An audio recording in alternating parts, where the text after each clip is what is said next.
Hi అండి అందరికీ, నేను మీ Sushma. Welcome to my channel Sushma Veedi vlogs. ఈరోజు మనం టమాటా ఎండు రొయ్యల కర్రీ ఎలా తయారు చేసుకోవాలో చూసేయండి. అందుకోసం నేను ఒక హాఫ్ కేజీ టమాటా, ఒక 2 ఆనియన్, ఒక 3 పచ్చిమిర్చి తీసుకొని ఇలా సన్నగా కట్ చేసుకుంటున్నా అండి. ఇవి కట్ చేసుకునే లోపు ఒక చిన్న టిప్ చెప్తా అండి మీకు. ఎప్పుడైనా కానీ ఎండు రొయ్యలనే కాదండి, ఎలాంటి చేపలైనా కానీ ఎండు చేపలు మనం వేయించుకొని వండుకుంటే చాలా రుచిగా ఉంటాయండి. చాలా వరకు అయితే డైరెక్ట్గా వండుతారు, లేదంటే ఆయిల్లో వేయించుతారు.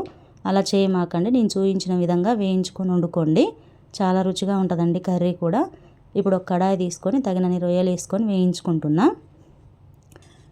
ఎప్పుడైనా కానీ మనం ఎండు చేపలు వేయించుకొని నీట్గా వాటర్ పోసి క్లీన్ చేసుకుంటే అందులో ఏమైనా డస్ట్ ఉన్నా కానీ అడుగు భాగానికి వెళ్ళిపోయి మనకు నీట్గా ఉంటాయండి చేపలు అనేవి.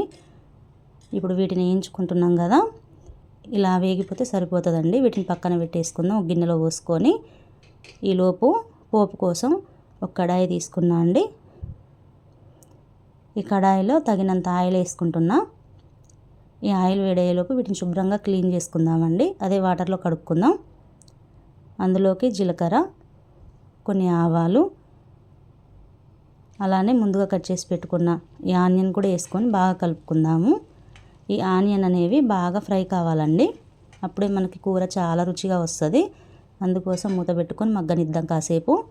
ఇవి మగ్గిపోయాయి కదా అండి. ఒక 2 రెమ్మల కరివేపాకు, ఒక చిటికెడు పసుపు, 1 టీ స్పూన్ అల్లం వెల్లుల్లి పేస్టు, వీటిని కూడా బాగా కలుపుతూ మగ్గనివ్వాలి.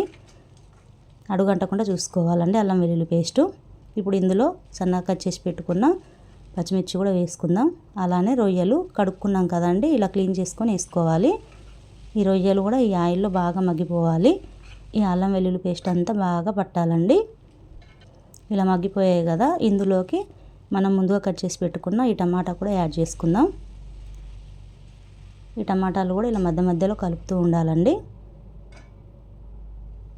ఇప్పుడు బాగా మగ్గిపోయాయి కదండి, ఒకసారి బాగా కలుపుకొని ఇందులోకి తగినంత కారం,